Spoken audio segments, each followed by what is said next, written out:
안녕하세요. 평소 차 타고 혼자 드라이브할 때 자주 듣는데 이렇게 제가 사연을 보내게 될지는 정말 몰랐습니다. 저에게 일어난 황당한 일에 어떻게 해야 할지 전혀 모르겠더라고요.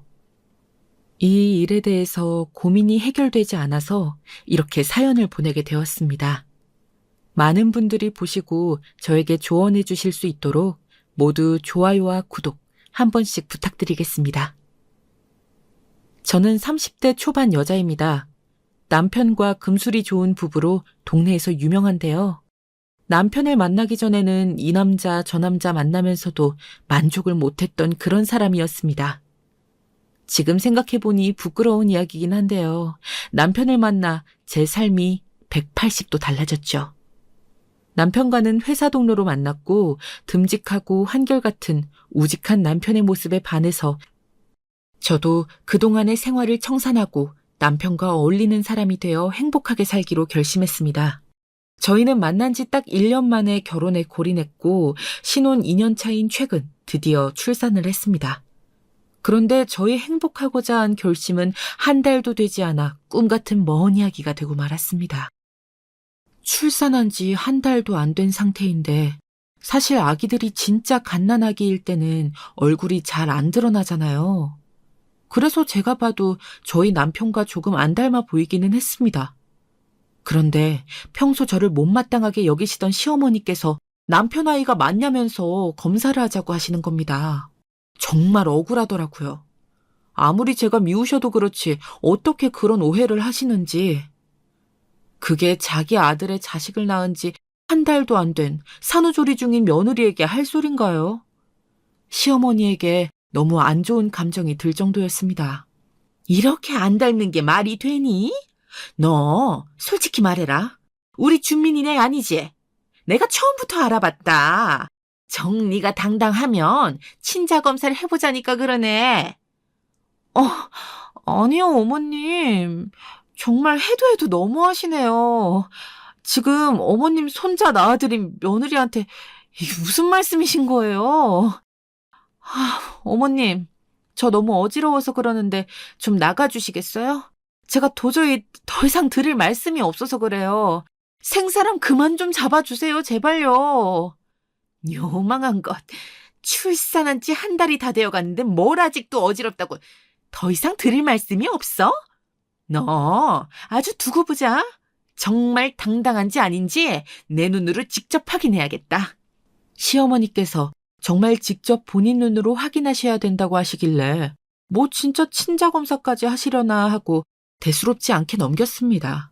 결혼 전에도 저를 마음에 들어 하시지 않으시더니 결혼했으면 좀 잘해주시지 매번 사사건건 간섭이 심하셨거든요. 요즘 말로 악덕 시어머니가 딱 저희 시어머니이십니다. 어떻게 하면 더 괴롭힐 수 있을까 연구하시는 것 같았어요.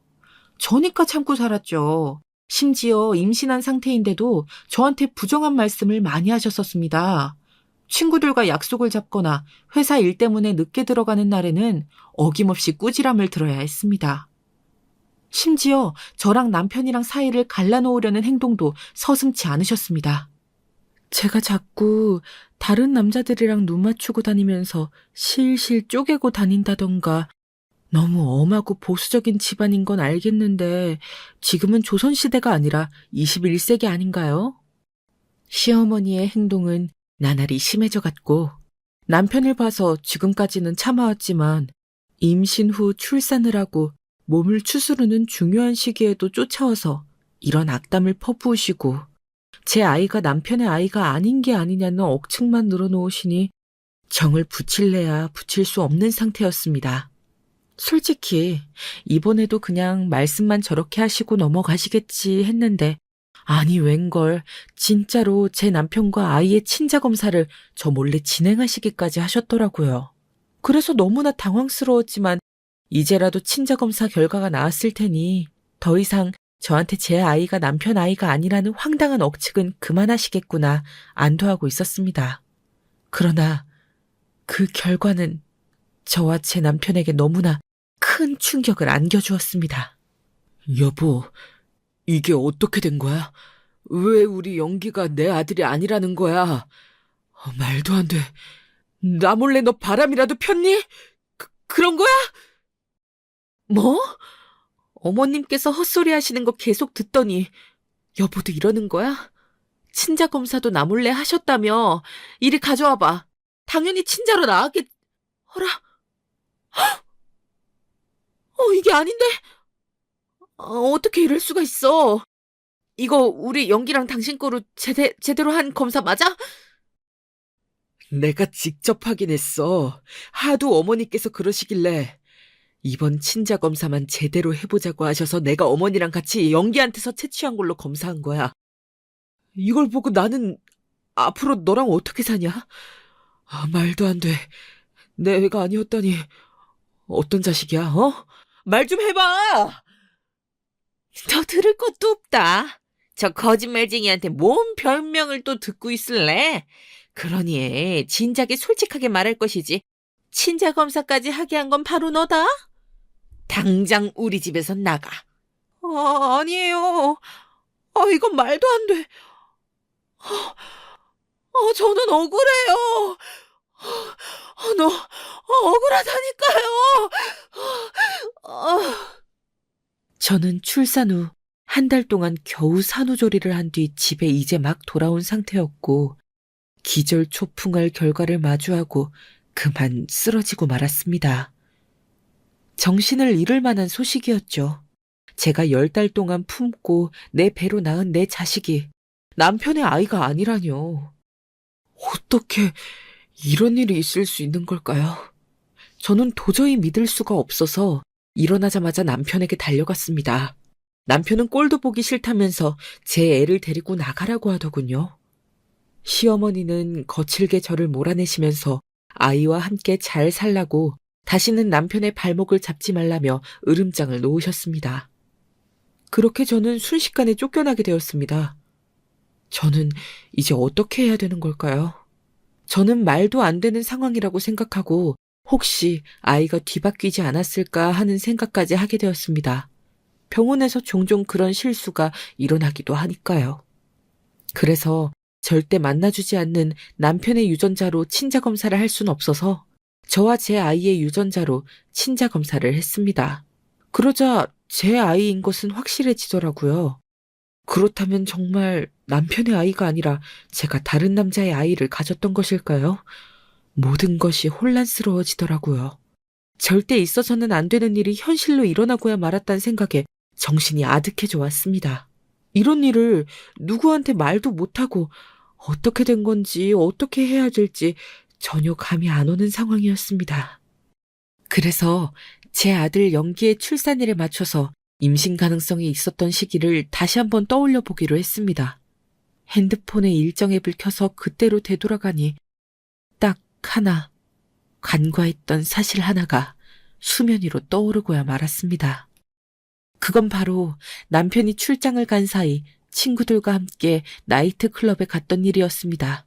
결혼하고 정말 오랜만에 가는 클럽이었습니다. 하지만 크게 기억에 남는 건 없었죠. 정말 하룻밤 놀고 집에 친구들과 돌아올 생각이었으니까요. 그런데 저는 그만 기억을 잃고 다음날 모텔에서 일어나 버렸던 것입니다. 그 일은 그저 하룻밤 악몽 같은 일이라고 생각하고 정말 잊고 살아왔는데 그 일이 딱 생각나 버린 것입니다. 혹시라도 제 친구들 중 누구라도 기억나는 사람이 있을까 싶어서 친구들을 불러 모아 물어봤습니다. 우리 3월에 나이트클럽 갔던 거 기억하지? 우리 그때 거기서 만나서 같이 놀았던 무리 혹시 기억나는 사람 있어? 나 지금 진짜 진지해. 나 큰일 났단 말이야. 에? 그게 무슨 뚱딴지 같은 소리야. 아니, 3월에 나이트클럽 간 건 우리 비밀로 하기로 했잖아. 벌써 잊은 거야? 너네 남편이랑 시어머니 아시면 난리 난다고 절대 먼저 입 밖에 꺼내지 말자고 했으면서 출산하고 나더니 뭐 미안한 마음이라도 들어서 그러는 거야? 아니면 정신이 없어서 그러는 거야? 먼저 이런 얘기를 다 꺼내고. 혹시 진짜 무슨 일이 생긴 거야? 맞아. 이제 와서 무슨 소리 하는 거야? 지금 그 얘기가 갑자기 왜 나오는 건데? 그때 같이 놀았던 사람들? 당연히 기억 안 나지. 그냥 하루 같이 놀던 사이인데. 얼굴이 제대로 기억이 나겠어? 너네도 정말 기억 안 나는 거야? 아, 큰일이네. 내 남편 애가 아니란다? 아, 진짜 이게 있을 수 있는 일이야? 아, 있을 수 있는 일이냐고. 아, 말도 안 돼. 뭐? 그게 사실이야? 아니, 네 남편 애가 아니라니 그게 가능해? 아, 그걸 어떻게 알았는데? 뭐야? 설마 또 너네 시어머니 짓인 거야? 너네 시어머니가 친자 검사라도 하셨어? 그런 거야? 그런데 그 검사 결과가 네 남편 애가 아닌 걸로 나왔다는 거지? 아, 참네. 맞아. 아, 나도 안 믿겨. 너네도 당연히 안 믿기겠지? 그래. 차라리 그게 거짓말이었으면 좋겠다. 내가 혹시 병원에서 내 아이랑 다른 아이랑 바꿔치기 당한 거 아닐까 그런 지푸라기라도 잡는 심정으로 내가 나랑 연기 친자 검사를 해봤거든? 근데 연기가 내 친아들은 맞다고 나오더라. 그러면 결국 우리가 같이 나이트에서 만난 그 무리들 중에 너랑 나가서 놀았던 그놈 아이라는 거네. 세상에, 야, 이게 실화니? 실화야? 아, 유진아, 너 아주 제대로 사고 쳤구나. 네 남편은 뭐래? 시어머니랑 합세해서 바로 나 쫓아내더라. 나 아직 몸도 성치 않은데. 나 그 검사 결과 듣고 기절했다 일어난 거거든? 일어나니까 바로 쫓아내더라. 내 아이가 아니었냐면서. 난 내 남편이 그렇게 차가운 모습 정말 처음 봤어. 무섭더라. 아무 말도 못하겠고. 나 이제 진짜 어떻게 해야 되냐? 아이고, 그러면 어떻게 해야 되냐? 이혼하재? 이게 무슨 마른 하늘의 날벼락 같은 소리냐고. 너도 많이 놀랐겠다, 야. 아니, 근데 애기 아빠가 누군지 찾는 게 먼저인 거 아니야? 연기는 무슨 죄야? 세상에 나온 게 죄는 아닌데. 얘는 갑자기 아빠가 누구인지 모르는 상태가 된 거 아니야. 그냥 그날 너를 데리고 나이트 오는 게 아니었는데. 아, 이런 사단이 나다니. 미안하다. 이혼하자는 얘기까진 아직 못 들었는데, 아마 그러지 않을까. 그때 나이트를 왜 갔을까. 그냥 후회만 된다. 나 이제 어떻게 해야 되지? 답이 없다, 답이 없어. 아니, 근데 진짜 내 남편 아닌데, 검사 결과가 잘못 나오는 뭐 그런 경우는 없는 걸까? 아주 매우 매우 드물지 않을까? 아예 0%라고 말할 순 없지만, 게다가 너는 우리가 나이트 갔던 시기랑 겹친다는 걸 잘 알고 있잖아. 이건 내가 봤을 때 운명의 장난 같겠지만, 나이트에서 만난 그놈 자식인 것 같다. 맞아. 너 그날 원래 우리랑 다시 만나기로 했다가 연락 두절됐었잖아. 그래서 우리는 네가 뜨거운 밤을 보내는 줄 알고 일부러 방해 안 한 거였는데? 그날 나 많이 마시지도 않았는데 이상하게 취한 건지 머리가 띵하고 아침에 일어나니까 정말 기억이 하나도 안 나더라고. 같이 간 놈이 혹시 나한테 약을 먹인 건가? 그러지 않고서 이럴 수가 없는데. 안 되겠다. 이대로 가만히 있을 거야? 찾아봐야지. 그때 그 사람 분명 3월에 왔으면 지금도 나이트 다닐 거야. 원래 나이트 클럽이라는 게 한 번도 안 온 사람은 있어도 한 번만 오는 사람은 없잖냐? 한 번 맛들린 사람은 계속 오거든. 유진이 너야 원래 클럽 죽순이었다가 지금 남편 만나서 한동안 안 다녔고 그러다가 오랜만에 정말 오랜만에 우리랑 논다고 나이트 클럽에 온 거니까. 알지, 알지. 그런데 찾을 수 있을까? 그 많은 사람들 속에서? 얼굴도 기억 안 나고. 그래서 진짜 미치겠다. 일단 우리 그 나이트 클럽으로 다시 가보자. 그리고 우리도 그쪽 무리도 셋이었으니까 세 명이서 오는 남자 무리도 잘 봐보는 거야. 혹시 정말 진짜로 올 수도 있잖아. 그래, 이러고 가만히 앉아있는 것보다야 훨씬 생산적이고 낫다야. 가보자고. 진짜 찾을 수도 있는 거잖아. 만약에 찾으면 어떻게 해야 되지, 그때는? 뭘 어떻게 해? 당연히 친자 검사 해야지. 만약 그놈을 찾아서 검사했는데 그놈애로 나오면 이거는 그놈이 무조건 양육비 줘야 되는 거야. 일단 그거라도 어디야. 찾아보긴 하자. 그래, 네 말이 맞다. 일단 그놈부터 찾아보는 거야. 제발 기억해라. 기억해. 근데 난 유진이 너랑 같이 간 애는 모르겠는데? 나랑 놀았던 애 대략적인 인상착인 기억이 나. 그러니까 같이 가보자. 분명히 찾을 수 있을 거야. 맞아. 어둡긴 했어도 꽤 같이 놀았으니까 오늘 보면 다시 알아볼 수 있을 거야. 눈 크게 뜨고 찾아보자고?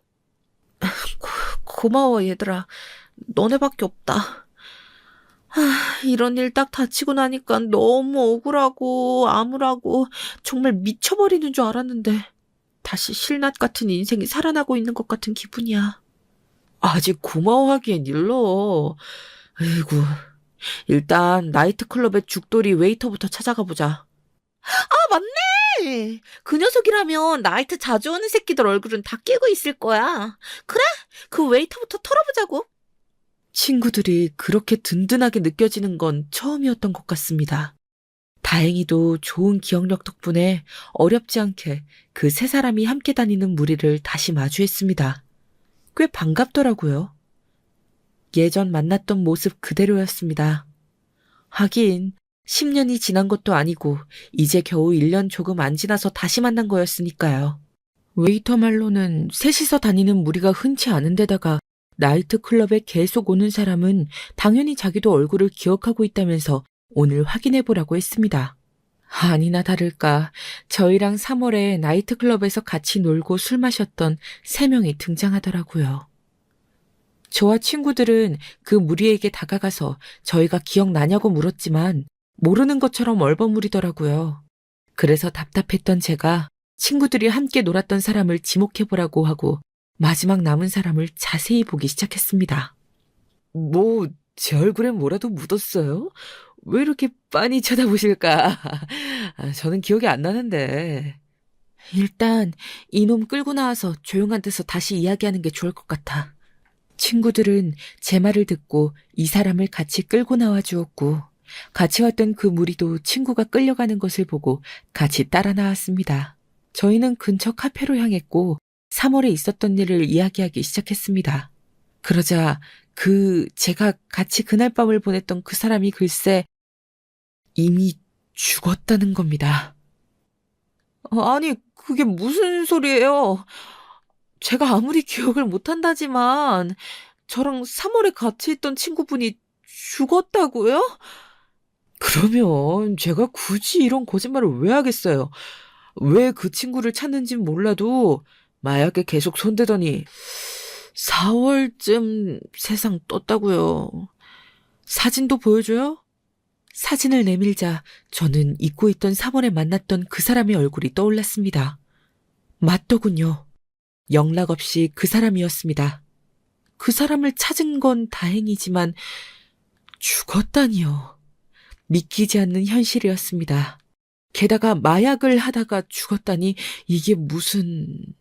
제가 사진을 보고 벌벌 떨고 있자 친구들이 다가와서 이 사람이 맞냐고 기억나냐고 하더군요. 저는 맞다고 저랑 같이 그날 나이트클럽에서 마지막으로 술 마신 사람이 이 사람이었고 사진을 보니 얼굴이 기억나는데 모텔 같이 간 건 기억이 나지 않는다고 그때 일을 이야기하기 시작했습니다. 같이 따라 나온 그놈의 친구들은 그때 아마 그 친구가 저의 술에 몰래 마약을 탔을 거란 이야기를 하더라고요. 참 소름이 돋고 몸이 바들바들 떨리는 순간이었습니다. 그래서 제가 친구들과 다시 만나기로 하고 나오지 못했던 거였다는 생각에 치가 떨리더군요. 그리고 그런 마약하는 잡놈에게 엮여서 인생을 조졌다는 생각에 정말 눈앞이 아찔해졌습니다. 혹시나 이 사람이 정말 우리 아들의 아빠라면 생활비라도 양육비라도 뜯어내야겠다는 계획이 무산되는 순간이었죠. 지금은 죽어서 친자 확인도 못하는 상황이고 앞으로 어떻게 해야 될지 정말 모르겠더라고요. 눈앞이 노래지는 느낌이 바로 이런 느낌이었습니다. 이렇게 기가 막히고 코가 막힌 상황이 여러분에게 닥친다면 어떠실 것 같으신가요? 저는 당장이라도 인천 앞바다에 뛰어들어가 생을 마감하고 싶었습니다. 진짜 딱 죽고 싶더라고요. 사람 일이 한 치 앞도 모른다고는 하지만 이 정도면 앞으로 대체 어떻게 살아야 한다는 말일까요? 남편과 잘 지내다가 진짜 딱 한 번, 그때 나이트클럽에 간 것이 이렇게 제 인생의 발목을 잡을 줄은 정말 몰랐습니다. 어떻게 그 한 번이 제가 낳은 아들의 유전자를 결정했냐는 거죠. 충격적인 사실에 말문이 막힌 전 하염없이 인천 앞바다만 바라보고 있었습니다. 친구들이 와서 위로해 주었지만 어떤 말도 저에게 위로가 되지는 않더라고요. 아니, 하필 너하고 그랬던 사람이 마약쟁이에 지금은 죽은 사람이라니 이게 말이 되나?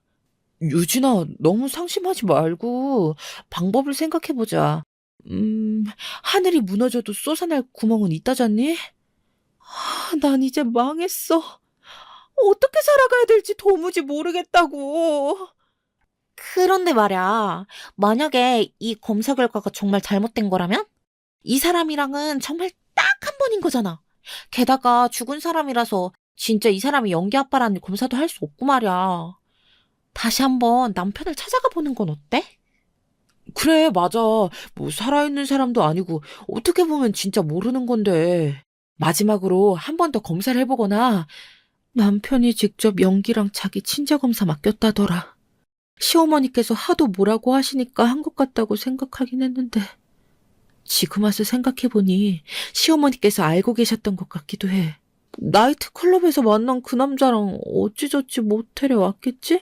그리고 아침에 일어나 보니 나 혼자였거든. 그리고 그 모텔에서 나와서 허겁지겁 다시 내가 집으로 가는 걸 누군가가 봤다면? 그게 어머님이거나 어머님 지인분이셨다면 이렇게 의심하시고 바로 친자 검사까지 하라고 남편을 설득하는 게 앞뒤가 맞잖아. 저는 갑자기 좋은 생각이 난 사람처럼 무작정 친구들에게 시어머니를 뵙고 단판을 지어야겠다면서 택시를 타고 다시 서울로 가기 시작했습니다. 만약 제가 나이트를 갔다가 낯선 남자와 모텔에 들어가는 것을 보셨거나 그 사실을 알고 계시거나 아니면 모텔에서 아침에 혼자 나오는 것을 보셨다고 해도 제가 다른 사람과 관계를 했다는 건 직접 보지 않고는 알 수 없는 거니까요. 저는 절대로 그런 적이 없다고, 저도 모르겠다고, 이 검사 결과는 믿을 수 없다고 다시 한번 사정해 볼 생각이었습니다. 남편을 만나기 전에 시어머니부터 만나 뵙는 걸로 생각한 건 시어머니께서 어디까지 알고 계신지 모르고 있었기 때문이었습니다. 시어머니께서는 대화를 거부하셨지만 제가 남편에게 먼저 가지 않고 시어머니한테 온 이유가 궁금하지 않으시냐면서 어떻게든 대화를 하려고 안간힘을 썼습니다. 제가 발악을 하며 시어머니에게 대화를 요구하자 못 이기겠다는 듯 저를 벌레 보듯 하시면서 발걸음을 옮기시더라고요. 참 비참한 심정이었습니다. 그동안 저를 왜 이렇게 싫어하시고 미워하시고 그런 티를 내셨는지 조금은 알겠더라고요. 결혼 전에도 저보고 문란하게 살아온 사람은 앞으로도 계속 문란할 수밖에 없다며 결혼 생각은 꿈도 꾸지 말라고 하셨었는데 그래서 제가 한동안 결혼하고 친구들이랑 노는 것도 자제하고 최대한 일찍 저녁 전에 들어오고 그랬었는데 한동안 잠잠하다가 올해 3월 이후부터 더 저에게 모진 말씀을 많이 하셨던 게 이제야 생각이 나더라고요. 그래서 다짜고짜 물어볼 수밖에 없었습니다. 어머님, 저한테 친자검사까지 들먹이면서 바른 대로 말하라고 하실 때 뭔가 알고 그런 말씀하신 거죠? 맞죠? 이제와 그게 다 무슨 소용이고. 갑자기 들어와서 이게 무슨 행패냐? 내가 쫓아내려다가 네 남편한테 먼저 안 가고 나한테 왔다 그래서 이야기나 들어보자고 앉았다. 헛소리하지 말고 용건이나 말해. 이혼 때문에 그러니? 어머님, 잘못했습니다. 그렇지만 저 이혼은 못하겠어요. 그리고 어머님이야말로 사실대로 아시는 대로 다 말씀해 주세요. 저는 저한테 일어난 일을 도저히 이해할 수도 믿을 수도 없어서 그래요. 어머님, 제가 그동안 다 잘못했으니까 한 한 번만 저한테 기회를 주세요, 네? 제발요. 무슨 남편도 아닌 사람이랑 모텔 가서 자고 심지어 남의 애를 뵌 너 같은 게 어디 나한테 어머님이라고 씨부리는 거냐? 불경스러운 참. 그래, 난 이미 다 들었다. 네가 인천 나이트클럽에서 어떤 남자랑 나와서 모텔에 들어가는 건 내 친구가 봤다던구나. 내 친구도 그걸 바로 말해줬어야 되는데 괜히 마음에 걸려서 조금 늦게 말한 게 화근이었지. 역시 알고 계셨군요. 어머님, 그건 정말 오해세요. 저한테는 수환 씨밖에 없어요. 친구들이랑 그날 딱 하루 그렇게 놀러 갔던 거였어요. 그 남자는 절 모텔에 데려다주고 금방 빠져나왔더라고요. 그런 일 때문에 저랑 수환 씨 갈라놓으려고 하신 건, 네, 물론 100번 이해해요. 하지만 그 검사 결과는 잘못되었어요. 제 아들 연긴 수환 씨 아들이 맞다고요. 끝까지 요망한 것. 어디서 감히 수환이 이름을 함부로 들먹여? 더러운 것. 지금 내가 네 바람난 것을 모르는지 아는지 알아보러 온 거냐, 겨우? 난 이미 다 알고 있었으니까 발뺌할 생각 마라. 발뺌이라뇨. 발뺌하려는 건 아니에요, 어머님.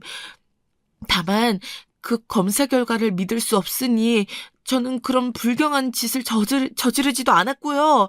그러니 한 번만 다시 검사를 해보자는 거예요. 저는 단지 그것뿐이에요. 불쌍한 우리 연기, 아빠 얼굴은 보면서 자라게 해주세요, 네? 어머님 손주잖아요. 정말 뻔뻔하구나. 어떻게 그걸 내 손주라고 들먹이니? 네 남편도 이미 이 사실은 다 알고 있어. 그래서 자기 손으로 직접 갓난쟁이랑 지유전자로 친자 검사를 맡기게 된 거야. 우리 수환이가 어떤 마음으로 검사를 하러 갔을지 네가 알기나 해? 너는 어쩌면 이렇게 끝까지 네 생각만 하니? 오히려 연기가 우리 수환이 아들이 아니라서 나는 다행이란 생각까지 했다.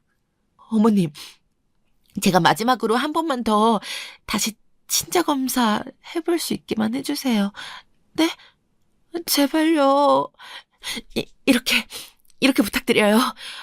저는 정말 맹세코 수환 씨 말고 아무도 없어요. 제가 수환 씨 만나서 잘 설득해 볼게요, 네? 우리 불쌍한 수환이 마음만 괜히 흔들어 놓지 말고 이혼 수속이나 잘 준비해라. 너한테 이혼 사유가 있으니까 말 안 해도 알 거야, 그치? 안 돼요. 저 수환 씨랑 못 헤어져요, 어머님. 어머님!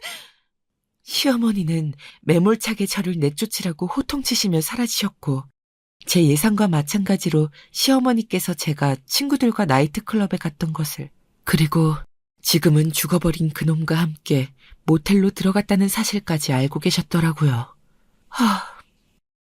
저는 기억이 나지 않는 일로 이렇게 하루아침에 갑자기 모든 걸 제 스스로 증명해야 하는 상황이 온 게 너무나 아찔하고 무섭더라고요. 어떻게 보면 저도 피해자인걸요. 물론 남편을 두고 하루 친구들이랑 나이트클럽에 놀러 온 것은 정말 큰 잘못이었습니다. 저도 인정해요. 그렇지만 그렇게 다른 남자와 하룻밤을 보낼 생각은 결코 없었습니다. 의식이 있었다면 모텔에 들어가지 않았을 거라고요. 하지만 지금의 결백을 아무리 말해도 들어줄 사람은 아무도 없었습니다. 저는 이 일로 가장 상처받았을 남편에게 찾아갈 염치가 없지만 그래도 찾아갈 수밖에 없었습니다. 남편은 역시나 저를 무슨 벌레 보듯 시어머니와 똑같은 표정으로 문전박대를 하더군요. 그래서 소리칠 수밖에 없었습니다. 여보, 그 검사 결과는 잘못됐어. 잘못 나올 수도 있는 거잖아. 난 결백해. 우리 다시 한번 검사해보자, 어? 방금 어머님 만나고 오는 길이야. 잠깐 나랑 이야기 좀 해. 뭐라고? 정말 뻔뻔하다 너. 어떻게 우리 어머니한테 갈 수가 있어? 왜? 네가 3월에 나이트클럽 간 거 내가 모를까 봐. 나 그거 알면서도 너 지키려고 노력했어. 왜냐고? 진짜로 내 아이이길 간절하게 바랬으니까. 그런데 결과는 날 배신했어. 넌 다른 남자랑 잔 거야. 내가 출장 간 사이에. 아니야? 내 말이 틀려? 여보, 내가 다 설명할게. 나한텐 여보뿐이야, 알잖아. 나 그동안 노는 거 좋아하고 클럽 많이 다녔어도 여보랑 사귀는 동안이나 여보랑 결혼 기간 동안엔 한 번도 그런 거 가지 않았어. 게다가 어머님 반대가 좀 심했어. 나 결혼하고 나서도 귀가 시간 단속하시고 막 그러셨잖아. 나 그렇게 여보한테 어울리는 아내로 살려고 노력한 거 잘 알잖아. 그날 딱 한 번이었어, 정말로. 그 말을 내가 어떻게 믿겠어? 너는 양심이 정말 없는 사람이구나. 너 같으면 입장 바꿔놓고 생각해봐. 내 말을 믿을 수 있겠어? 내가 여보라면 난 여보 말 믿을 거야. 그동안 우리 함께할 생활이 있고 추억이 있는데 우린 서로한테 어떤 사람인지 어떤 존재인지 잘 알고 있잖아. 우리 좋았잖아. 남들이 금술이 너무 좋은 부부라고 놀려대고 그랬었잖아. 나 정말 결혼하고 나선 한 번도 바람핀 적 없어. 정말 그날 나이트클럽 딱 한 번 간 거였어. 내 친구들한테 물어봐도 돼, 정말이야. 네 친구들은 네가 부탁한 대로 거짓말 해주셨겠지. 내가 어떻게 네 친구들을 믿겠어. 말이 되는 소리를. 연기도 내 아들이 아니라고 밝혀진 마당에 이제 와서 뻔뻔스럽게 무슨 말이 하고 싶은 거니 대체. 너란 여자 정말 질린다. 잘못했어. 내가 나이트클럽에 간 건 정말 큰 잘못이야. 근데 나 그냥 친구들이랑 너무 답답해서 그냥 잠깐 바람 쐬러 간 거였어. 그게 다야. 춤만 추고 나오려고 했다고. 그런데 그만. 이제 와서 불쌍한 척 해봤자 소용없어. 내 마음은 이미 떠났으니까. 이혼 서류 친정집에 보내놓을게. 여보, 나 범죄 피해자야. 어머님한텐 차마 말 못했지만 날 모텔로 데리고 간 놈은 마약쟁이였다고. 내 술에 약을 넣어서 날 모텔로 끌고 간 거였다고. 난 그날 일이 정말 기억나지 않아. 깨워보니 아침에 나 혼자였고 이상한 모텔에서 정신없이 뛰쳐나와서 집으로 달려나왔어. 내가 나이트클럽에 간 건 정말 잘못한 일이지만 난 성범죄 피해자라고. 여보를 의도적으로 배신한 게 아니라. 그게 정말이야? 약에 당했다는 게 정말 믿어도 되는 거냐고. 오늘 내 친구들이랑 같이 인천 가서 확인하고 오는 길이야. 심지어 그 사람은 이미 죽고 이 세상에 없대. 4월에 죽었다나 봐. 나도 너무 기막히고 지금 말도 안 되는 상황이라 설명하는데도 어이가 없는데 여보, 이게 진실이야. 여보를 배신할 생각은 전혀 없었어. 진짜야. 나한텐 여보밖에 없는 거 알잖아. 믿어줘. 정말 혼란스럽다. 네가 하는 말 못 믿겠어. 그게 사실이라고 해도 연기가 내 아들이 아닌 건 사실이고. 그런 일이 있었다면 왜 나한테 말을 안 한 건데. 이런 일을 당했다고 어떻게 여보한테 사실대로 말할 수 있었겠어. 여보가 상처받을 거 뻔히 아는데. 나도 나만 조용히 있으면 없는 일이 될 거라고 믿었어. 아니, 그러길 바랬지. 그런데 일이 이렇게 될 줄은 나도 미처 몰랐던 거야. 그래도 그렇지. 이런 일이 있었으면 나한테 말을 했어야지. 네 뱃속의 아이가 내 아이가 아닐 수도 있다는 걸 미리 말은 해줬어야지. 어머니한테 듣게 하지 말았어야지. 난 이제 잘 모르겠다. 네가 피해자인지. 난 내가 피해자인 것 같거든. 혼란스러울 거라는 거 잘 알아. 그래서 어머님한테는 말씀 안 드렸고. 나랑 내 친구들 말고는 아무도 모르는 일이야. 그저 여보만 아무 일 없던 것처럼 덮어준다면 난 다시 오빠랑 연기가 예전처럼 다시 행복하게 함께 잘 살 수 있어. 나도 피해자인데 내 심정 조금만이라도 헤아려 주면 안 될까? 잠시 우리 생각할 시간을 갖자. 너무 감당 못할 일들이 한꺼번에 몰아치는 기분이야. 내가 나중에 연락할게. 그 말을 끝으로 남편은 먼저 저에게 등을 돌리고 도망치듯 뛰어나가더라고요. 저도 저에게 이런 일이 생겼다는 게 믿기지 않는데 남편은 오죽할까요?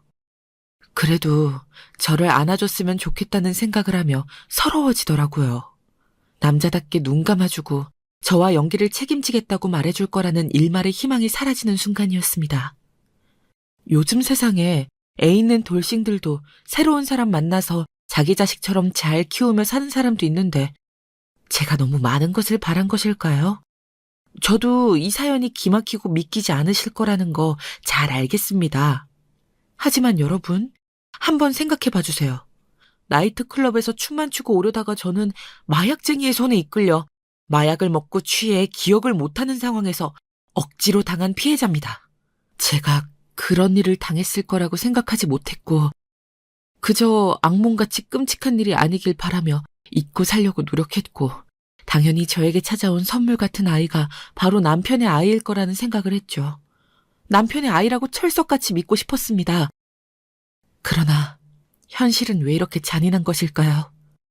심지어 저에게 몹쓸 짓을 한 놈은 이미 죽어버려서 죄를 물을 수도 없는 상황이고요. 단 한 번의 일탈이 이런 지우지 못할 상처로 남아 제 아이와 남편에게 죄인이 되어야 하는 이 상황이 규탄스럽습니다. 저는 앞으로 어떻게 살아가야 할까요? 친자검사를 혹시 다시 해본다면 남편의 아이로 밝혀질 수도 있지 않을까요? 저는 왜 기억도 없는 일 때문에 이렇게 고통스러워야 하는 걸까요? 시어머니께서는 저에게 한 번 더 찾아오셔서 남편과 헤어지라고 으름장을 놓고 가셨습니다. 아직 제가 범죄 피해자인 것은 남편이 이야기하지 않았나 봅니다. 그래서 저와 남편은 아직 이혼을 진행하지 않고 속절없이 시간만 보내고 있습니다. 그 사이 저희 아들은 무럭무럭 자라나고 있는데 말이죠. 가끔씩 배고프다고 울어버리는 갓난쟁이 아들을 보며 저도 같이 울어버리곤 한답니다. 어쩌다 이 세상에 이 갓난쟁이와 저 둘만 남아 이렇게 외롭고 고독하게 살아가게 된 걸까요? 제가 3월에 어떻게든 친구의 유혹을 뿌리치고 나이트클럽에 가지 않았다면 이런 일을 겪지 않았을 텐데 너무나 큰 후회가 되고 제가 너무 바보 같아서 자괴감에 빠지곤 합니다. 성폭행, 성추행 피해자분들도 이런 심정이실까요? 저는 저를 지워버리는 상상도 가끔 합니다. 제가 만약 의도적으로 남편 몰래 바람을 피우려고 했다면 이런 생각도, 이런 상상도 하지 않았겠죠.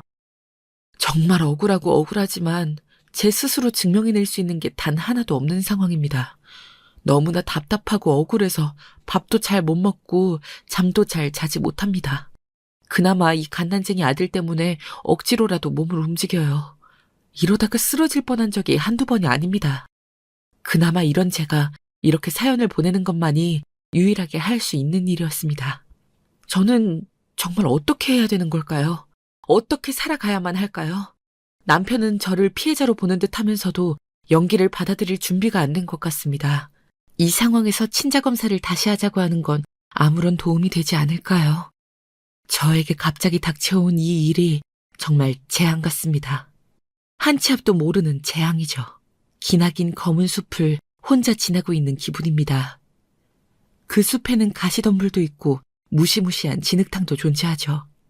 매일 밤마다 혼자 흐느껴 울곤 합니다. 소리내어 울면 갓난쟁이가 깰까봐 소리내어 울지도 못합니다. 남편에게 어떻게 해야 우리가 다시 하나로 함께 뭉쳐 살 수가 있을까요? 현명한 여러분의 조언이 듣고 싶습니다. 시어머니를 설득하는 것은 둘째치고 우선 남편의 마음부터 어떻게든 돌려놓고 싶습니다. 저는 그동안 있었던 일을 사실대로 말했고 선택은 남편의 몫이지만 그래도 혹시 남편이 이혼 대신 저를 선택하게 할 만한 방법이 있을까요? 저는 아직도 남편과 이 갓난쟁이 아들이 친자일 수도 있지 않나 하는 망상을 하곤 합니다. 어쩌면 정말 그게 의미 있는 일이 될 수도 있지 않을까요? 여러분이 저라면 어떻게 하실 건가요? 그 어떤 의견이라도 좋으니 댓글 남겨주시면 성심성의껏 읽고 참고하도록 하겠습니다. 응원의 글도 너무나 감사히 잘 받겠습니다.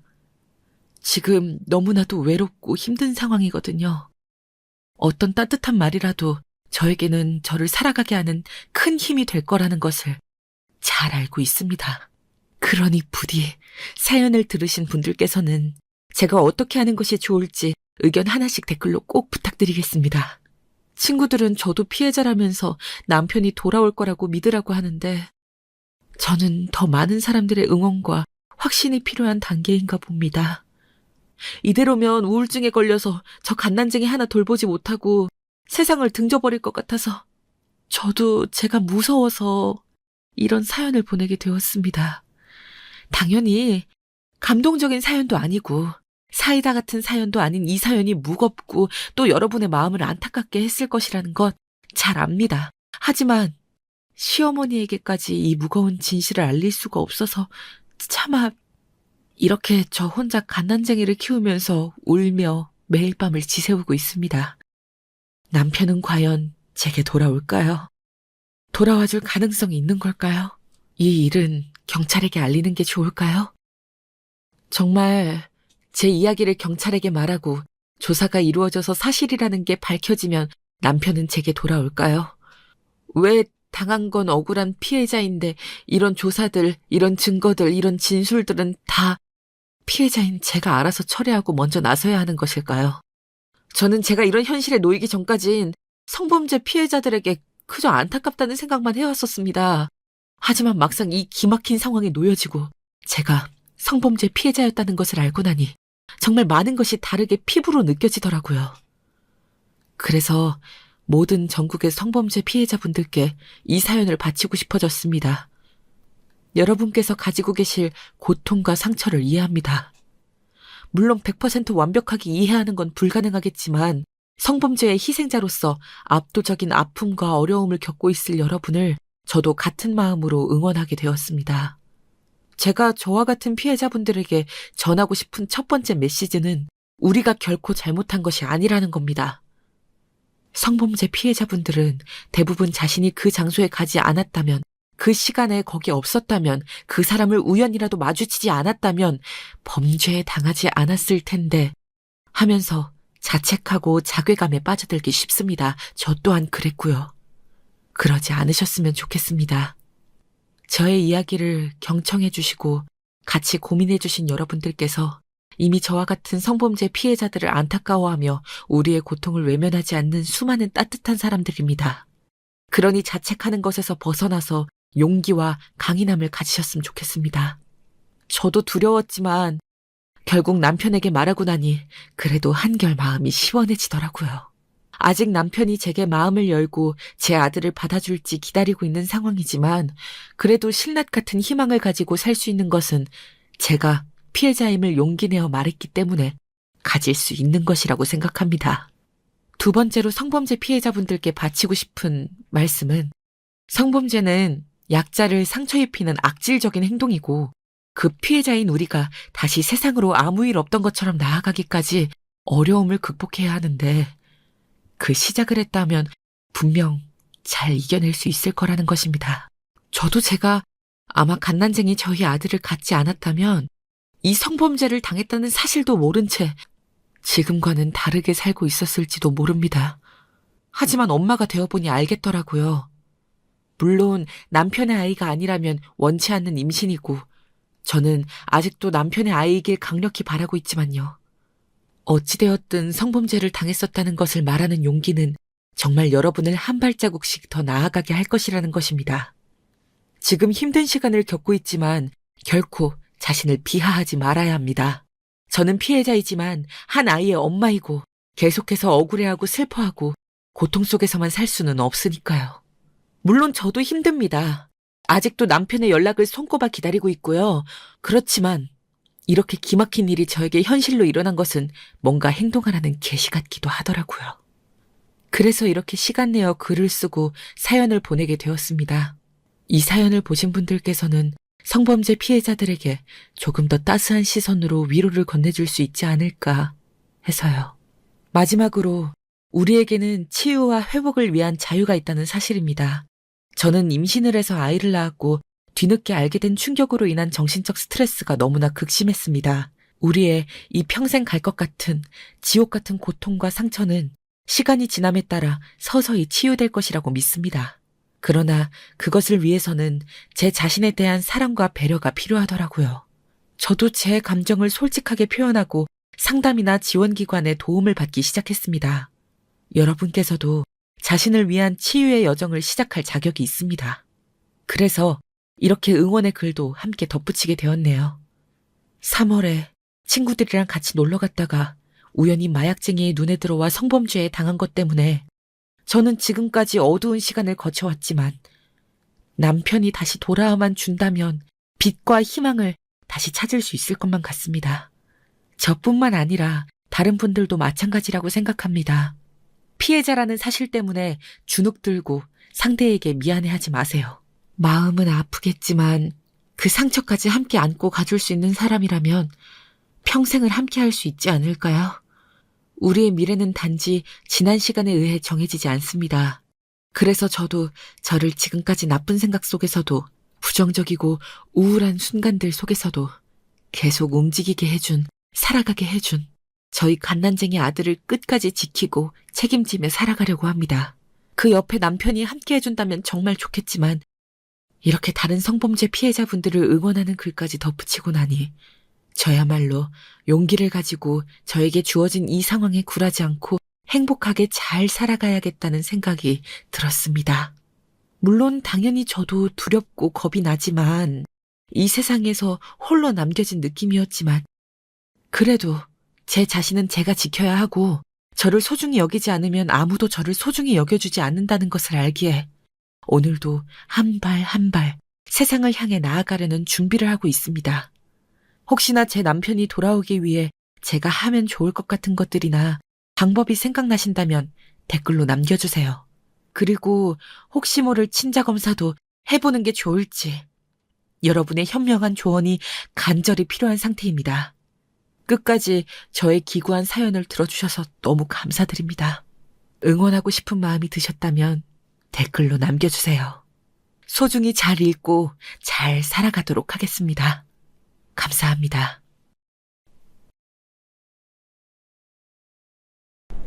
안녕하세요. 항상 듣기만 했었는데 이번엔 제 이야기를 한번 보내봅니다.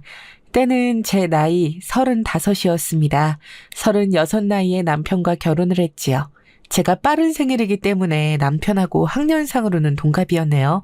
그런데 결혼할 때부터 나이 가지고 얼마나 많은 지랄을 겪었는지 모릅니다.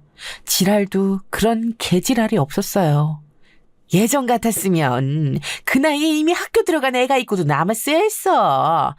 하여간에 요즘 세상 정말 말세야. 여자가 30 중반이 되도록 시집을 못 갔으면 필시 어디 문제가 있다고 여겨야 마땅한데 말세가 도래해서 이런 걸 이제 자연스럽다고 보고 자빠졌으니 암만 봐도 내가 하자 있는 며느리를 드리는 것 같아서 속이 쓰리는구나. 아주 환장하겠어. 진짜로 환장하는 사람은 시어머니의 그런 발언을 면전에서 듣고 있던 저였습니다. 제가 그 말씀을 듣고 어처구니가 없어서 이런 반응을 보여드렸죠. 하자라니요. 어머님 말씀을 너무 심하게 하시네요. 저희 두 사람은 이미 부부입니다. 아직 식만 안 올렸을 뿐이지 법적으로 부부이고 저는 정식으로 어머님의 며느리가 된 거예요. 그러니 이제 와서 그렇게 말씀을 하셔봤자 서로 기분만 상하고 괜히 관계만 안 좋아지는 거예요. 뭐야? 서로 기분이 왜 상해? 네 기분만 상하라고 이러는 건데. 근데 너 지금 나한테 훈계하니?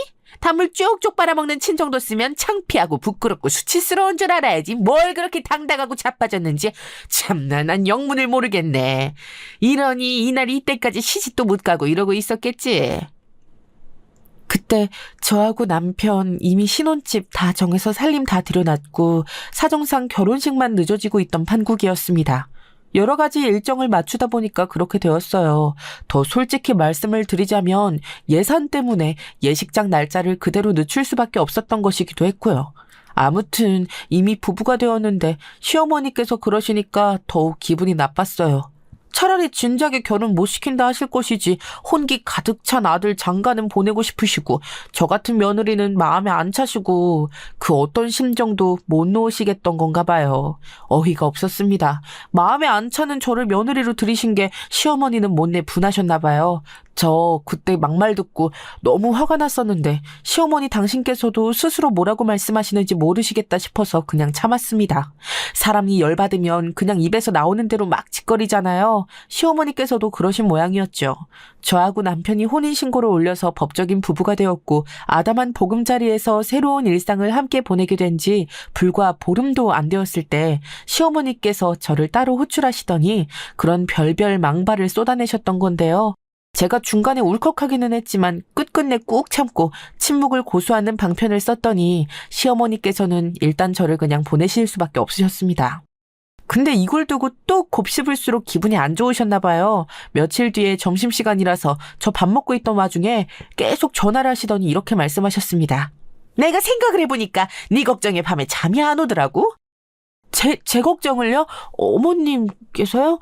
왜요? 무슨 이유로요? 이유가 뭐겠니? 시어미가 자기 며느리 걱정할 일이 애 가지는 문제 말고 또 다른 게 있겠어? 아, 그런 문제라면 별로 걱정하지 않으셔도 돼요. 저희 적당할 때 아이 가지기로 이미 계획 세워놨어요. 저희가 알아서 잘하겠습니다. 알아서 하기는 뭘 해? 뭘 알아서 한다고. 노산이라는 사실이 사라지기라도 한다니? 너 이미 노산에 들어섰잖아. 올해 안에 임신을 해야 안전한 거 아니야? 적당할 때는 뭔 놈이 적당할 때야. 계획 같은 소리하고 자빠졌네. 당장 애 가질 생각부터 해. 만약에 애가 안 들어서거나 태어난 애한테 하자가 있으면 하여간에 전부 네 탓인 줄 알아. 그때가 되면 네가 스스로의 잘못을 알고 목 뻣뻣하게 굴지 못하고 사그라들겠지. 어머님, 저요. 방금 어머님 전화 받기 전까지만 해도 기분 좋은 하루를 보내고 있었는데 이렇게 망쳐놓으시니까 너무 속상합니다. 저한테 왜 자꾸 이러세요? 새로 들인 며느리만 나이가 들었나요? 평생 키운 아들도 나이가 들었는데요. 내 아들은 왜들 먹여? 여자랑 남자랑 어떻게 같아? 둘이 나이가 똑같으면 여자가 더 나이 든 걸로 계산을 해야지. 글쎄요. 수면 생각하면 여자가 남자보다 더 오래 살지 않나요? 계산법이 이상하시네요. 차라리 이상적인 걸 보자면 여자 쪽의 연상인 게 결혼에 낫겠죠. 아, 그리고 제가 어머님 아들보다 늦게 태어났어요. 무려 10개월이나요. 10개월이면 중간에 애 하나 태어나고도 남는 기간인 거 아시죠? 제가 울컥해서 그렇게 말씀을 드리고는 시어머니께서 쌍욕을 시작하시길래 바로 전화를 끊었습니다. 통화 종료하고 나서 주위를 그제야 살펴봤는데 함께 앉아서 밥을 먹고 있던 직장 동료들이 전부 당혹스러운 표정으로 저를 보고 있더라고요. 얼마나 민망하고 창피했던지 몰라요. 시어머니께서 저를 가만 안 두시겠다고 길길이 날뛰시더니 저희 부부 신혼집에 들이닥치셨어요. 근데 그날따라 하필 남편이 먼저 퇴근을 하는 바람에 시어머니를 남편이 맞닥뜨렸고 과도하게 흥분해 계신 자기 모친을 남편이 간신히 달래서 돌려보냈습니다. 상황을 알게 된 남편은 되려 저를 나무라더라고요. 왜 그랬어? 굳이 왜 그렇게 우리 엄마한테 신랄하게 말씀을 드린 거야? 그런 태도를 보이는 건 좋지 못했던 것 같다. 당신한테 이런 면이 있었던 줄은 내가 미처 몰랐네. 연애할 때는 조용조용하고 인내심 강하고 차분하더니 결혼하자마자 왜 이러는 거야? 왜냐니? 지렁이도 밟으면 꿈틀하는 법이니까. 내가 그러니까 지금 이러는 거지. 어머님께서 자꾸 나를 건드리시잖아. 마지못해 나를 며느리로 받아주시기는 했지만 괜히 그랬다고 후회하시면서 나에게 지금 계속 화풀이 하시는 느낌이야. 당신이 좀 이해를 해줘. 우리 엄마가 옛날 사고방식을 가지신 분이라서 그래. 요즘 잣대로 우리 엄마를 보면 안 돼. 남편이 제 편을 안 들어줘서 솔직히 서운했었네요. 그때 남편이 주장하기로는 시어머니께서 사고방식이 하도 옛날 스타일이라서 어쩔 수 없는 문제라고 했습니다. 그 말을 듣고 보니까 정말 그런가 싶어서 약간 고뇌가 들었어요. 제 친정집은 워낙에 하루 벌어 하루 먹고 살기에 너무나도 바빴기 때문에 사고방식이 옛것이든 새것이든 그런 거 안 따지고 그냥 살아왔습니다. 친인척들도 다 비슷했고요. 그래서 저는 남편의 말을 듣고 나니까 헷갈리기 시작했던 거예요. 결혼한 지인들을 주변에 안 두고 살았기에 비교 대상도 없었어요. 제가 너무 독고다이로 살다 보니까 식견이 좁은 건가 싶어졌네요. 사고방식이 옛날에 갇혀 계신 분이라면 충분히 그러실 수도 있겠다 싶어져서 저도 제 나름 시어머니를 이해해드리려고 생각을 고쳐먹었습니다. 참고로 시부모님께서는 아이가 생겨서 결혼하신 경우였어요. 혼전 임신이라고 하죠. 그때 나이 시어머니께서 23이었다고 합니다. 그리고 시어머니께서는 결혼하시고 나서 13년간 당신의 시부모 내외를 모시고 사셨다고 했습니다. 연애할 때는 미처 이런 정보가 없었다가 결혼하고 나서 남편에게 이런저런 얘기를 듣다가 알게 된 거였죠. 시어머니께서 결혼하자마자 시부모님을 모시고 산 며느리였다니 제가 듣고서 왠지 놀랄 수밖에 없었네요. 기분이 좀 이상해지더라고요. 아무튼 시부모님을 결혼으로 이끈 첫 아이는 바로 신우이였습니다. 그 밑으로 6살 터울의 남편이 태어났고 2년 후에 막내인 시동생이 태어난 거였죠. 남동생들이 줄이어 태어나기 전까지 신우이는 외동으로 살았던 거잖아요. 아무리 옛날 사고방식에 갇혀있던 집이라도 외동이면 딸을 예쁘게 아끼며 잘 키울 법한데 안 그랬던 모양입니다. 제가 남편하고 결혼하던 당시에 신우이는 이미 시집을 가서 애가 둘인 유부녀였는데요. 살림에 조금이라도 보태려고 빵집에서 아르바이트하고 있었죠. 시조카들 중에서 큰애가 정서적으로 조금 문제가 있었어요. 지금은 좀 괜찮은데 특히 어렸을 때 안 좋았다고 합니다. 그래서 각종 치료를 받고 상담을 받느라 큰애가 어렸을 때 무척 바빴는데 그런 과정이 전부 다 돈이었죠. 돈도 크게 들어가고 애한테 붙어있느라 자유시간은 없고, 그래서 시누이는 큰애가 중학교 들어가고 나서야 빵집 일이라도 시작할 수 있었던 것이더라고요. 제가 결혼하자마자 시어머니께 너무 기분 나쁜 취급을 받아서 속상해하고 있었을 때 시누이는 저를 본 자리에서 빵을 주었습니다. 빵 봉투에 제법 맛있는 종류가 여러 개 들어있더라고요. 그리고 꽁꽁 얼어 있었죠. 냉동 보관해서 그런 거야. 그래도 보관 한 달은 안 넘겨. 오래 두면 냉동실 냄새가 나게 되거든. 아무튼 많이 오래된 건 아니고 전부 상태 좋은 거니까 맛있게 먹어줬으면 좋겠어. 아, 혹시 빵 별로 안 좋아하는데 내가 괜한 짓 한 건 아니지? 저 밥보다 빵을 좋아하는 입맛이에요. 와, 정말 감사하게 잘 받을게요. 신경 써주셔서 감사해요. 시누이가 저한테 호의적인 것 같아서 이게 저는 솔직히 의외였어요. 시어머니께서 일단 보통분이 아니셨고 시아버지께서는 말리시기는커녕 뒷짐지고 계시고 남편도 당신이 이해해라는 식이니까 아무튼 이런 집안이라면 시누이가 최고 끝판왕일 거라고 생각했었습니다. 제가 식견이 좁아도 때리는 시어머니보다 말리는 시누이가 더 밉다는 속담까지 모르고 결혼한 사람은 아니었으니까요. 제가 직장 동료들한테 시어머니와 통화하는 현장을 보인 바 있었잖아요. 그때 동료들이 저한테 넌지시 그랬었어요. 시어머니가 그 정도이면 아직 본격적으로 대체한 적 없는 시누이란 존재는 더 엄청날 거라고요. 그래서 마음속으로 각오를 단단히 다진 바였는데 이게 웬걸요? 저한테 은근히 잘해주는 거예요. 남편하고 시누이는 별로 안 친한 남매 사이였기 때문에 오히려 금세 남매 두 사람보다 저하고 시누이 사이가 더 가까워 보일 지경이 되었습니다. 그러면서 이때 알았던 것이죠. 시누이가 알고 보니 어렸을 때 집안에서 지독한 남녀차별을 겪고 자란 인물이라는 것을요. 남편하고 시동생이 태어나기 이전에는 외동으로 혼자 잘 먹고 잘 살았을 거라고 막연히 생각했던 제 선입견을 깨부숴 주었네요. 나는 자랄 때 엄하게 자랐고 기집애 주제에 왜 저래라는 소리를 듣기에 일쑤였는데 동생들은 뭘 해도 칭찬만 받고 자라는 걸 보면서 많이 서글펐지. 동생들이 태어나니까 밥상 위에 반찬들이 달라지더라니까. 옳게 그거 알아? 나 어렸을 때 할아버지 할머니께 대들었었다? 왜 나만 차별하냐고, 손자들만 예쁘고 손녀는 안 예쁘냐고 막 대들면서 우리 엄마한테 자꾸 힘든 일 시키지 말라는 화도 냈었어. 근데 웃긴 게 뭐냐면 그때 엄마가 그런 나를 혼냈었다는 거야. 말도 못하게 서운했고 그 이후로는 아무런 기대도 하지 않게 되었어. 아무튼 나는 올케 편이야. 우리 집안 둘째가 올케처럼 야무지고 생활력 강한 사람을 만나서 복이 많다고 생각해. 저를 그렇게 봐준 게 시누이한테 정말 고맙더라고요. 자기 편 한 명만 있어도 외롭지 않은 법이라고 하잖아요. 진짜 그 말이 맞더라고요. 시댁에 제 지지자가 있다는 걸 아니까 속상한 게 많이 가셨어요. 무엇보다 시누이가 저를 야무지고 생활력 강하다고 표현을 해줘서 감동이었습니다.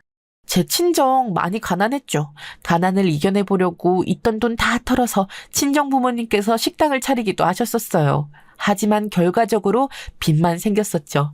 그 이후로 뭔가 다들 자포자기하는 분위기가 되었고요. 친정아버지께서는 선천적으로 간이 안 좋습니다. 친가 내력이에요. 그런데 식당이 망한 이후로 스트레스가 심하셨던 건지 간의 상태가 악화되어서 수술만 2번 받으셨어요. 그런 돈이 다 어디서 났겠어요. 누군가는 벌어야 했죠. 그게 바로 저였습니다. 죽어랍시고 벌었네요. 과장을 좀 보태자면 잠자는 시간 빼고는 다 일을 했던 것 같아요. 제가 마지는 아니에요. 위로 오빠가 있는데 애물단지였습니다. 사고란 사고는 옛날부터 다치고 다녔어요. 어디 내놓기 부끄러운 인물이었죠. 그리고 여동생이 2 있어요. 총 4남매이거든요. 둘 다 속된 말로 꼴통들이었습니다. 미칠 노릇이었네요. 셋 다 철이 없고 개념이 없다 보니까 집안 돌아가는 꼴이 자꾸만 밑빠진 독에 물붓기였던 거예요. 셋 다 공통적으로 돈 관리를 잘 못했습니다. 겁도 없이 소액대출을 여러 번 받았고요. 그거 못 갚아서 껄핏하면 독촉장 날라오고 계좌 묶이고 신용 불량자 되고 사기 결혼을 당해서 이혼 전력만 생기질 않나. 하여간에 셋 다 사람 뒷목 당기게 하는 달인들이었습니다. 저는 그 집안 빚을 갚으면서 그 3명 뒷수습까지 하느라고 제 청춘을 바쳤던 것이고요. 누군가는 저에게 그러더군요. 그런 가족 따위 없는 게 나으니 끊어내지 않으면 바보라고요. 절연하는 게 낫다고 했어요. 요즘 표현으로는 그걸 손절이라고 하던가요? 손절을 할 수 있으면 했을 텐데 제 인생의 정체성이 가족이라고 생각했던 저는 차마 그럴 수 없었네요. 사람 미치게 하는 이 사고뭉치들이 어쨌거나 제 가족들이었으니까요. 하지만 저도 인내심의 바닥에 있었던지라 점점 미쳐갔고 제 생활을 오롯이 찾아가고자 했을 때 남편을 만났던 거예요. 남편하고 연애하면서 저만의 인생을 가지고 싶어졌고요. 그래서 언감생심, 꿈도 안 꿨던 결혼까지 욕심냈었습니다. 저희 집 사정을 아시고 시어머니께서는 얘가 혼자 고생했다고 생각 절대 안 하시고 우라지 쌍놈의 집안이라고 보셨죠. 일을 박박 가셨고요. 제가 그런 집안 사람이라는 게 두고두고 마음에 안 차셨던 거예요. 그런 마당이었으니 시누이가 저를 좋게 평가해주는 게 너무 고맙고 힘이 됐네요. 그래, 참고 잘 살아보자. 내가 성질 부려봤자 뭐 어쩌겠어. 참고 사는 것에 가뜩이나 이골이 난 나의 주특기나 발휘하면서 그렇게 잘 살아보자. 시간이 약이라고 했으니 나중이 되면 살가운 고부관계가 될지도 모르는 일이야. 시누이도 평생 잘 참고 저러고 살아왔다는데 제가 제 친가족이라고 시댁을 여긴다면 제가 시어머니의 망발을 못 참을 이유가 없었습니다. 솔직히 말하자면 어쨌든 친정보다 시댁의 형편이 더 나았기에 제가 기우는 결혼이었으니 고개를 숙일 법하다고도 여겼고요. 그 후로도 시어머니께서 저를 향해 종종 힐난을 하셨으나 저는 수도승처럼 인자하게 마치 해탈을 한 것처럼 그냥 버텼습니다. 시간이 약이라는 말을 혼자 되뇌이면서 말입니다. 그런데 때로는 시간이 독일 수도 있더군요. 왜냐하면 시간이 흐르고 남편의 남동생, 즉 저의 시동생이 결혼을 하게 됐거든요. 만나는 여자가 있다는 건 진작 알고 있었기에 그냥 그런 줄만 알았는데 설마 동서가 꽤 잘 사는 집안의 딸인 줄은 몰랐어요. 한마디로 부잣집 딸 같은 거였죠. 그때 시동생이 35, 동서가 32이었습니다. 결혼하기로 다 정해졌는데 결혼식은 내년 봄에 하겠다나 뭐라나 이런 얘기가 들려오더군요. 그때 시어머니께서 보이신 반응이 저를 어처구니 없게 만들었죠. 어우, 여자 나이 33? 결혼식 올리기에 딱 좋지. 요즘 내는 딱 그맘때 결혼하는 여자들이 제일 잘 살더라. 세상에서 가장 예쁜 신부가 될 게 벌써 내 눈에 훤하구나. 저 때와는 반응이 너무 다르셨어요. 게다가 아이는 천천히 가져도 된다면서 시동생과 동서 부부에게 너그러이 태도를 보이시더라고요. 저한테는 껄핏하면 애 언제 들어서냐, 기약이란 게 있긴 하냐며 혀를 끌끌 차셨던 분인데요. 시댁에서 마주친 동서하고 둘이 식탁에 잠깐 앉아있던 순간이 있었는데 이런저런 가벼운 대화를 나누던 중에 동서가 이런 말을 해서 저를 또 황당함 속으로 몰아넣더라고요. 어머님은 진짜 생각이 많이 열리신 분 같아요. 결혼하고 싶다고 처음 인사드리러 찾아뵈었던 때 어린 며느리가 아니라서 혹시 기분 상하시지는 않았냐고 제가 농담조로 말씀을 드렸더니 여자가 연상이어도 좋은데? 라고 하시더라고요. 제가 그거 듣고 이분은 사고방식이 유연한 분이시구나 이런 생각이 들어서 더 결혼을 하고 싶어졌던 것 같아요. 네? 어머님이요?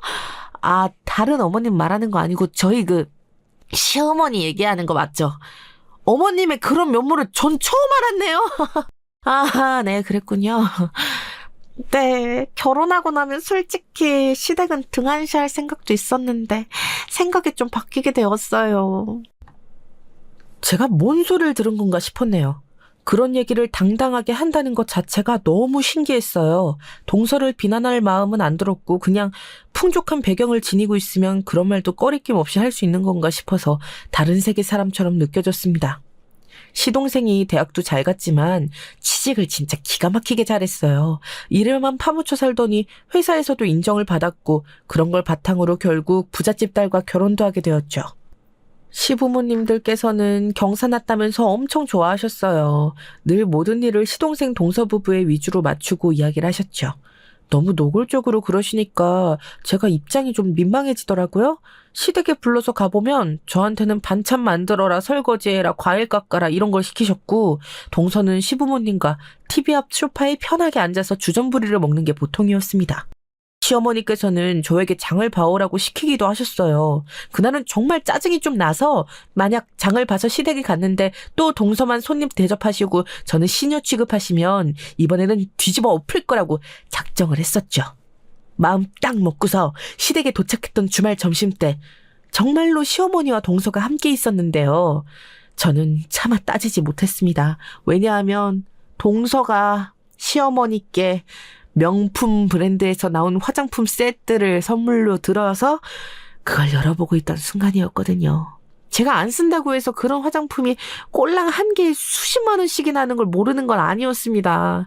좋기 도합 100만 원은 되어 보이는 화장품 세트를 보시며 입이 찢어지시는 시어머니를 보자 왠지 주눅이 들었어요.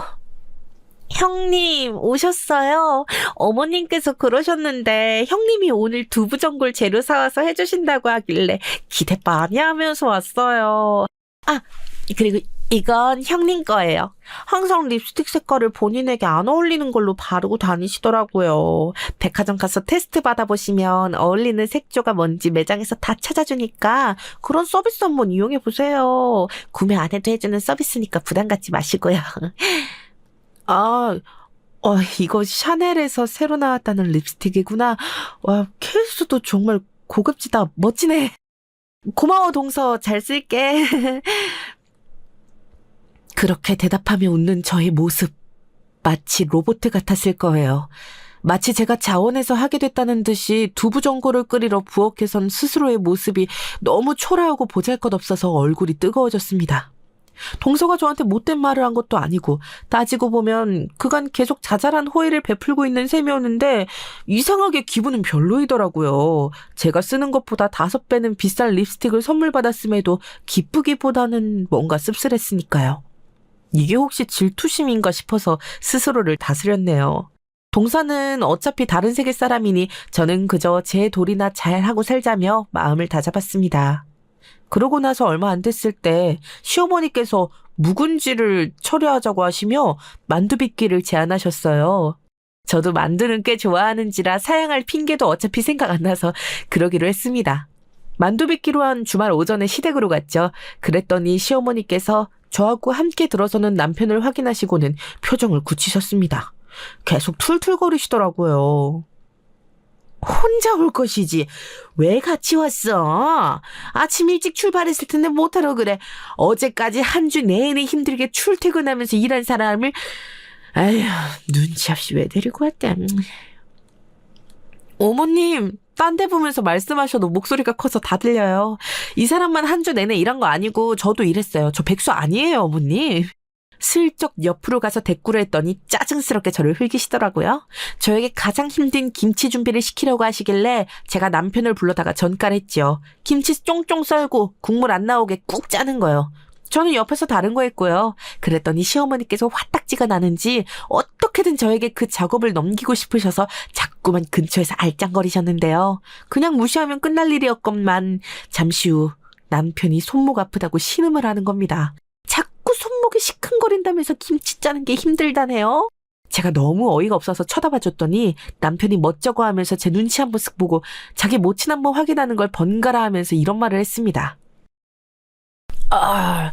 요새 회사에서 업무가 많다 보니까 컴퓨터 마우스를 너무 오래 만지고 있었나 봐. 오른쪽 손목이 완전히 맛이 갔네. 뭐야? 회사에서 혹사당하는 거 아니니? 가뜩이나 일하느라 약해진 손목 이러다가 아예 나가버리면 어떡해? 얼른 손 씻고 그거 그만 내라. 그러자 시어머니께서 반색을 하시며 끼어들었고요. 주말이라고 늦잠 자려는 남편을 간신히 끌고 나왔더니 여기까지 와서 설마 배신을 때릴 줄이야. 남편의 어이없는 행동에 대고 제가 사실을 말해주었죠. 당신 회사 업무가 많아서 그런 게 아니라 요새 게임 새로 시작해서 그런 거잖아? 회사 동료인지 후배인지가 게임하자고 꼬셔서 요새 그거 시작했잖아. 그래서 퇴근하고 맨날 컴퓨터 앞에 앉아서 게임하잖아. 마우스에서 손을 못 대던데? 그러느라 손목이 아픈 거겠지. 게임? 게임을 한다고? 아무튼 너는 여러모로 지압이 잡아먹을 관상이야. 하여간에 드세고 질겨. 당신 아들의 게임을 지적하기는 민망하시니까 시어머니께서는 애꿎은 화살을 저에게 돌리시더군요. 제가 뭐가 드세고 뭐가 질기다는 건가요? 시작은 시어머니께서 먼저 하셨으면서 기가 막혔지만 입국 다물고 만두나 만들었네요. 남편은 기어이 작업 중단하고 쉬었어요. 얼음을 손수건에 싸다가 그걸 손목에 댄 채로 거실 소파에서 TV나 봤고요. 저는 나머지 작업 다 하고 만두 빚는 것도 했습니다. 만두나 챙겨서 가자는 마음이었죠. 그런데 시어머니께서 저에게 또 시비를 거시는 거예요. 만두 못생기게 빚는 거 보니까 알만하다. 이러니 애가 안 들어서지. 거기까지는 그래도 제가 참으려고 그랬어요. 하지만 시어머니께서 고춧가루 묻은 수저로 제 이마를 딱 때리시며 제발 잘 좀 빚어봐라 이렇게 짜증을 덧붙이시니까 도저히 참아지지가 않아서 입을 열었네요. 애가 안 들어서는 건 제가 만두를 못생기게 빚어서가 아니라 어머님 아들이 게임을 해서 그런 게 아닐까 싶은데요. 얘는 왜 내 아들 탓을 하니? 너 눈은 왜 그렇게 똑바로 뜨고 날 쳐다봐? 얼른 눈 안 깔어? 눈 깔고 만두만 쳐다봐. 그럼 눈을 똑바로 뜨지 개슴츠레하게 뜰까요, 어머님? 하늘을 봐야 달도 따고 별도 따는데 어머님 아들이 컴퓨터 게임 창만 쳐다보는 게 문제예요. 제가 문제가 아니라고요. 애둘러 남편 탓을 했더니 시어머니께서 반박은 못하시고 이를 꽉 악무셨습니다.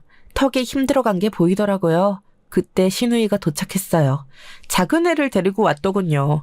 부엌에 벌어진 만두판을 보고 입을 벌렸습니다. 벌써 다 한 거야? 이럴 줄 알았으면 내가 더 일찍 왔을 텐데. 엄마는 왜 나를 점심때 오라고 그랬어요? 올케만 혼자서 고생했겠네. 시누이 말에 시어머니께서는 코웃음을 치셨죠. 한창 성장기인 애가 배고프다고 그래서 일단 완성된 만두부터 쪘어요. 저는 나머지 분량을 조용히 빚었고요. 그런데 가만 보니까 배분이 이상하더라고요. 등산 가신 시아버지 오시면 드실 거 따로 있었고 배고픈 애랑 남편이랑 우선 거실에서 먹을 거 여기까지 이해가 가는데 예쁘게 잘 빚어진 만두들은 따로 쟁반 위에 놓이는 거예요. 저는 순간적으로 우리 부부가 갈 때 가져갈 몫이구나 했었는데 시어머니께서 그걸 시동생하고 동서몫으로 두셨더라고요. 이런 건 정성이거든.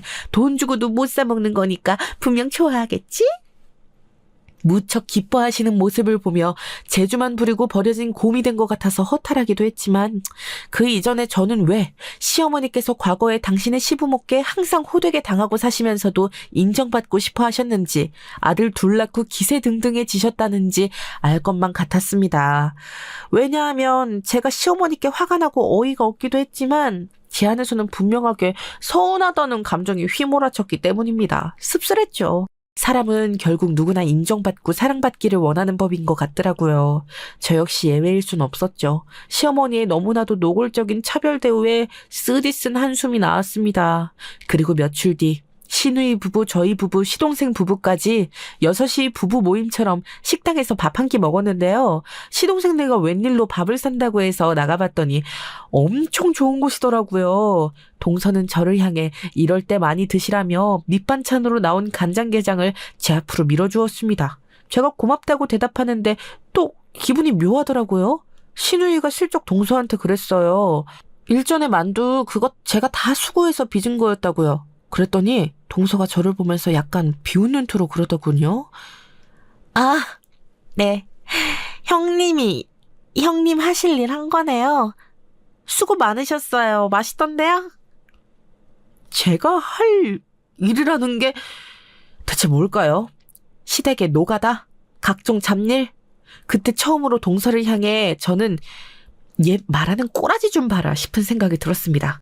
그런데 제가 그 자리에서 안 따졌던 건 슬프게도 자명한 이유가 있었기 때문이었죠. 인당 5만 원짜리 한정식 코스. 이거 결제하는 주머니가 동서였으니까요. 사람 마음이라는 게 정말 이상했어요. 아주 희한한 지점에서 위축이 되기도 하고 들끓기도 하더라고요. 아무튼 그 순간에는 따지고 싶었으나 제가 동서와 배경 차이가 너무 확실한 게 실감나는 자리였기 때문에 초라하게도 입이 떼어지지 않았어요. 다른 이유가 또 있었는데 사실 이게 더 초라합니다.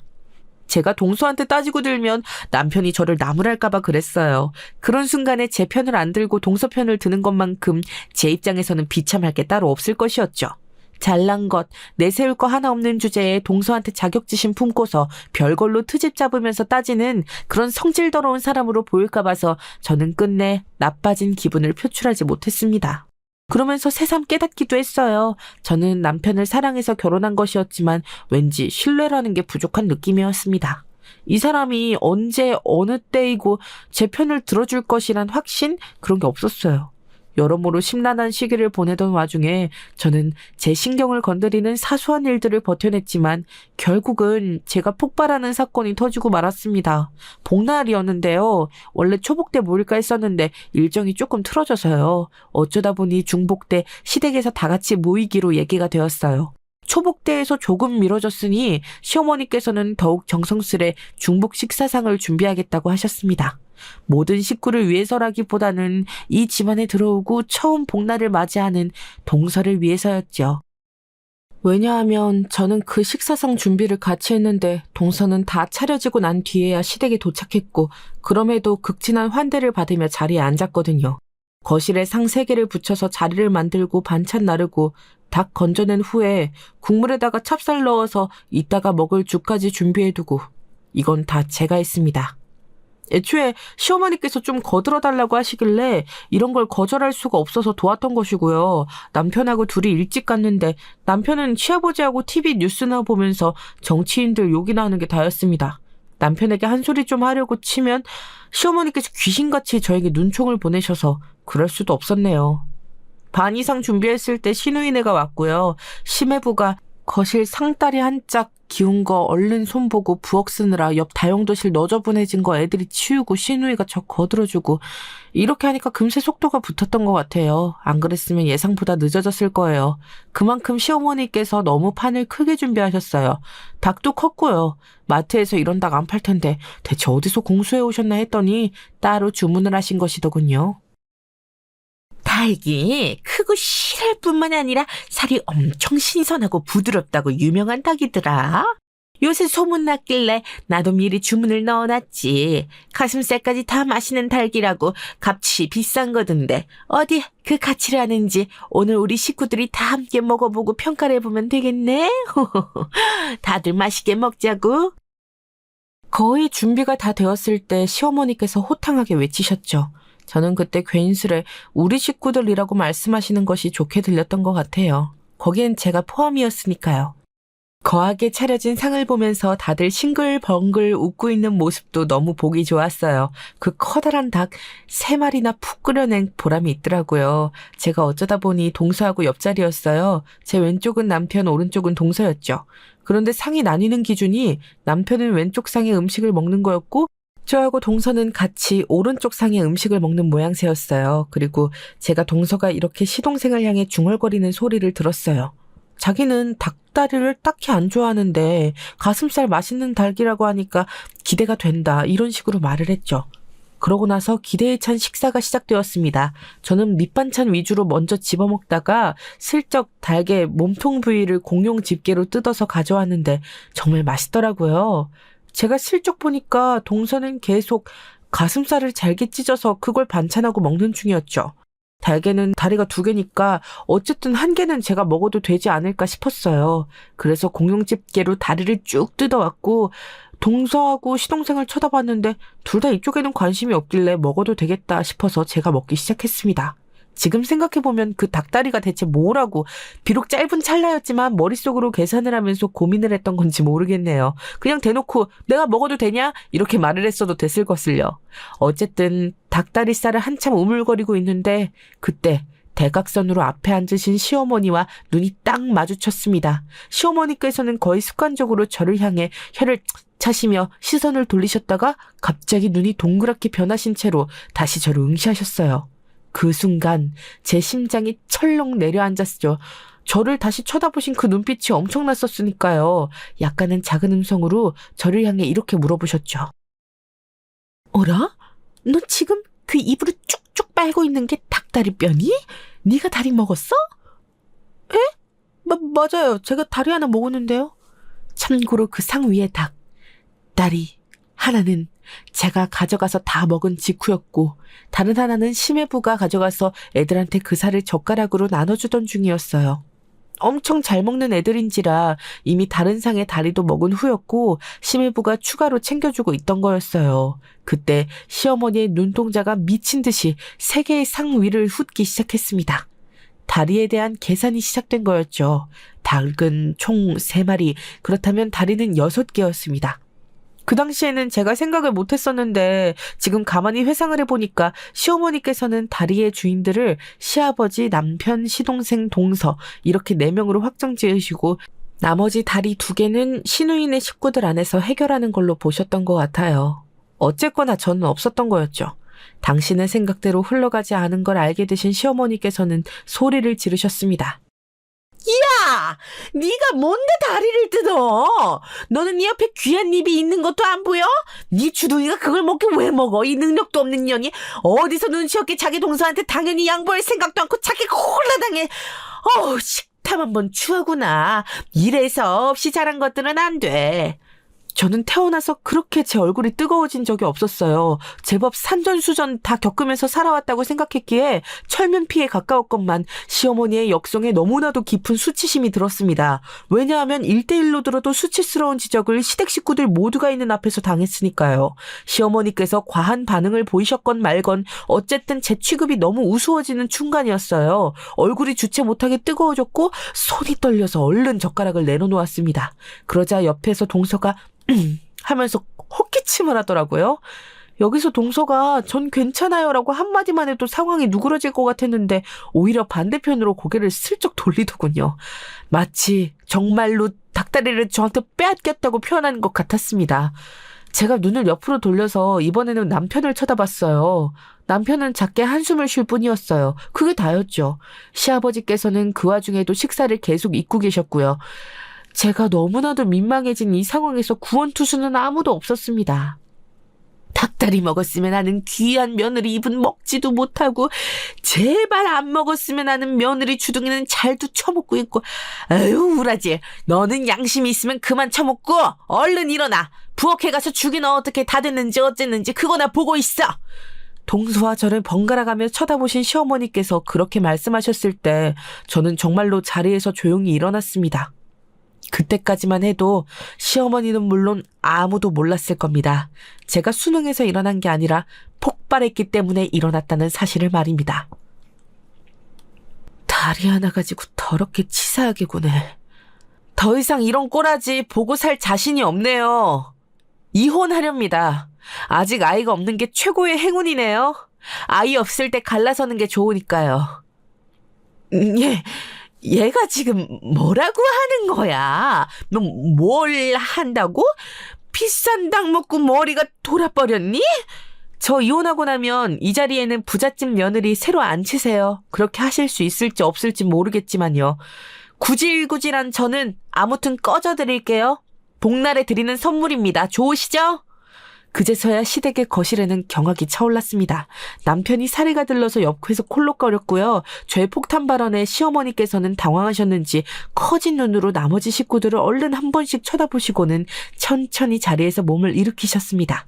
그리고 저에게 삿대질을 하셨죠. 이것 봐라.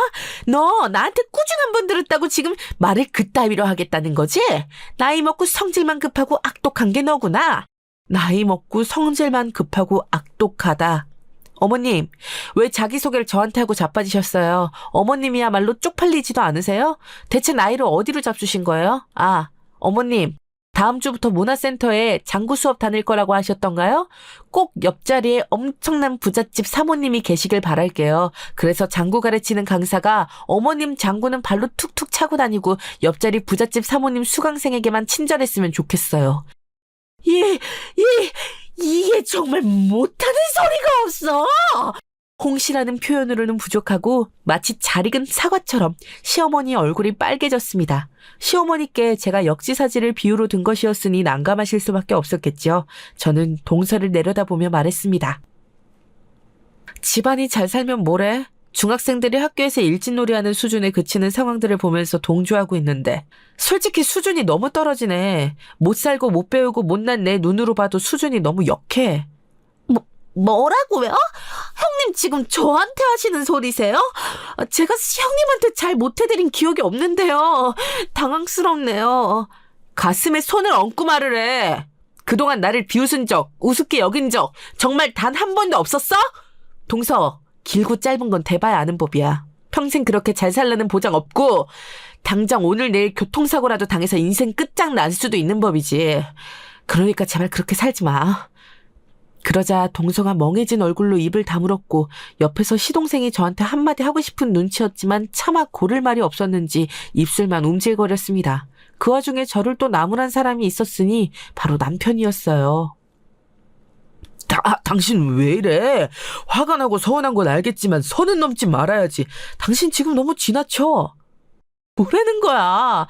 진작에 선 넘어와서 각설이 춤추고 있었던 건 네 엄마야. 하긴 너도 똑같아. 차라리 아예 마마보이였으면 진작에 찌질하다고 내가 욕이나 해줬을 텐데. 너는 가만 보면 이도 저도 아니야. 확실히 노선 하나 잡고 행동하는 게 어때? 너 배우자로서 매력이 하나도 없어. 남편이 할 말을 잃고 입만 벙긋거렸습니다. 저는 미련 없이 제 휴대폰과 손가방을 찾아서 떠나려고 했죠. 그때 시아버지께서 벌떡 일어나시더니 크게 외치셨어요. 당장 자리로 돌아오지 못할까? 아까부터 이게 대체 뭐하는 짓이야? 보자 하니까 끝간대를 모르고 행동하는구나. 지금 이 상황 해결 보기 전에는 갈 생각 않는 게 좋을 거다. 당장 여기 돌아와서 앉아. 계속 가만히 계시던 시아버지의 돌발적인 불호령에 제 심장이 벌렁거렸습니다. 무섭게 외치시더라고요. 제가 멈칫하고 있던 그때 구원투수가 등판했어요. 바로 자리에서 천천히 일어난 신우이였죠. 귀 아파. 소리 좀 지르지 마세요. 그러다가 혈관 터져요. 쓰러지시면 저 수발 들 자신 없거든요. 그러면서 신우이는 심해부에게 눈짓을 했죠. 심해부는 애들을 챙겨서 일어났습니다. 애들 중에 큰애가 어렸을 때 정서적으로 불안해서 치료를 받았다고 들었는데요. 큰애가 학교에 있는 이상한 선생님들이 할아버지 할머니하고 비슷한 것 같다며 크게 중얼거렸습니다. 그러자 시부모님께서 동시에 충격을 받으셔서 입을 쩍 벌리시더라고요. 저는 피식 웃으면서 신발을 신었습니다. 시어머니께서 이게 대체 뭐하는 짓들이냐며 몸을 떠셨는데 신우이가 태연하게 받아쳤어요. 남은 사람들끼리 잘해보세요. 잘 사시든지 말든지. 저는 그냥 다 지겨워서 때려치울래요. 진작 상관 안 하고 살았어야 했는데 지난 세월이 아까워요. 그러자 시어머니께서 자리에 털썩 주저앉으셨는데 그걸 마지막으로 보고 저는 시댁에서 나왔습니다. 남편이 뒤이어 저를 따라 나왔는데 시동생도 쫓아나온 참이었어요. 그런데 황당하게 남편이 갑자기 울컥해서 자기 동생을 향해 너 때문이다라며 손으로 어깨를 쳤고 시동생도 열받아서 남편의 팔을 쳤죠. 그러면서 형제간의 싸움이 시작됐습니다. 그러거나 말거나 그 틈을 타서 저는 시누이대와 함께 차를 타고 떠났어요. 백숙은 쫑났으니 치킨집에 가서 맛있게 닭을 먹었네요. 이런저런 대화를 나누던 그 자리에서 저는 희한하게 제 형제들이 생각나더군요. 그래서 친정집으로 갔어요. 늦은 밤인데도 제가 중요한 얘기가 있다고 하니까 다들 모였어요. 저는 제 결혼 생활 이야기를 처음으로 친정 식구들 앞에서 털어놓았습니다. 늘 묵묵하고 희생하고 희생적이던 제가 처음으로 힘들다고 얘기한 순간이었어요. 그러자 친정 식구들이 다 울었어요. 특히 막내가 거의 오열을 했죠. 그간 사고만 치며 살아서 저에게 미안하다고요. 속내를 터놓길 잘했다 싶더라고요. 제 형제들 그날 제 이야기를 듣고 나서 다들 이제 정말 열심히 살자며 마음을 고쳐먹었으니까요. 저는 남편과 이혼을 할 작정이었어요. 그런데 남편이 제 앞에서 무릎을 꿇었고 엉엉 울었습니다. 용서해달라고 하더군요. 그 말에는 제가 꿈쩍도 안 했어요. 그런데 자기가 사실 그동안 자기 동생에게 자격지심이 있어서 너무 힘들었다고 얘기를 하는 것에 마음이 흔들렸습니다. 시동생이 워낙 학창시절부터 잘났었고 결혼까지 잘했으니 남편은 자기가 더 나은 아들이 되고 싶었던 그 간절한 마음을 자기 부모 앞에서 유순하게 구는 걸로 채우려던 모양이었죠. 결국은 가족에게 인정받고 싶은 그 심정 제가 누구보다 잘 아는 사람이었기에 남편을 딱 한 번 받아주기로 했습니다. 남편이 자기 지난 행동들을 후회한다며 앞으로 잘하겠다고 약속했어요. 그 약속이 어떻게 지켜지나 궁금했는데 정말 개과천선을 하더라고요. 내 가족은 당신이야. 우리 부모님은 잘난 내 동생이 알아서 잘 챙기겠지. 앞으로 나는 당신에게만 충실하면서 그렇게 살 거야. 아이가 생기든 안 생기든 그것도 상관없어. 우리 둘만 잘 살면 돼. 입만 번지르르하게 구는 게 아니라 눈빛에 의연함이 보였어요. 남편뿐만 아니라 당연히 저도 달라졌죠. 지인들과 어울리는 모임을 즐기는 사람이 되었고 전보다 다채로운 일상을 보내게 되었어요. 아, 참고로 복날의 사건 이후 일주일 정도가 지났을 때 동서가 저에게 따로 사과를 했었습니다. 제 자신을 돌아봤어요. 제가 잘났다는 의식을 가지고 형님을 대한 거 맞더라고요. 인정해요. 죄송합니다. 어머님께서 행하시는 그 차별 제가 속으로 즐겼던 것 같아요. 제가 대접받는 게 좋았나 봐요. 사실 이거 부모님 돈이지 제 돈도 아니고 제가 잘난 건 사실 없었는데 저는 제 스스로의 능력이 부족한 것을 내심 알고 있기 때문에 이런 것에서라도 대접받는 것에 미련버리지 못했었나 봐요. 제가 개인 능력이 뛰어난 사람이었다면 못나게 굴지도 않았을 테죠. 시동생이 개인 능력이 좋고 성과주의적인 사람인 게 멋있어서 결혼한 거라고 동서가 그러더군요. 동서가 집안 배경만 믿고 자기 개발을 안 하며 살아왔다고 그랬어요. 그게 후회된다고도 했죠. 저와 잘 지내보고 싶다고 했습니다. 당장 잘 지내볼 자신이 없어서 저는 확답을 안 줬죠. 그런데 시간이 흐르면서 자연스럽게 동서와 어색하지 않고 적당히 잘 지내는 사이가 되더라고요. 남편하고 시동생도 감정적으로 싸웠던 거 잘 풀었고요. 무엇보다 다들 시누이를 전에 없이 맞이로 대우를 잘해주게 되었어요. 이게 다 제 덕분이라고 시누이가 좋아하더라고요. 시부모님하고는 필연적으로 멀어질 수밖에 없었네요. 시어머니께서 처음에는 저를 계속 욕하시다가 시간이 좀 지나자 저에게 용서를 구하려고 하셨는데 당신의 자식들이 다 제 편에 서서 저하고 어울리니까 어쩔 수 없이 그러시는 것 같았어요. 그래서 사과는 받지만 연락은 안 하고 지내겠다 그랬습니다.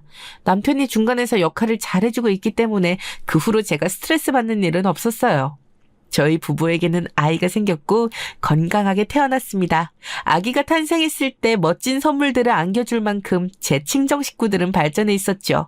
똘똘 뭉쳐서 식당을 하나 차렸는데 과거와는 달리 이번에는 정말 대박을 이뤄냈거든요. 소외당하셔서 무척 외로워진 시부모님을 제외한다면 모두가 제법 괜찮은 결과물을 받아든 것 같네요.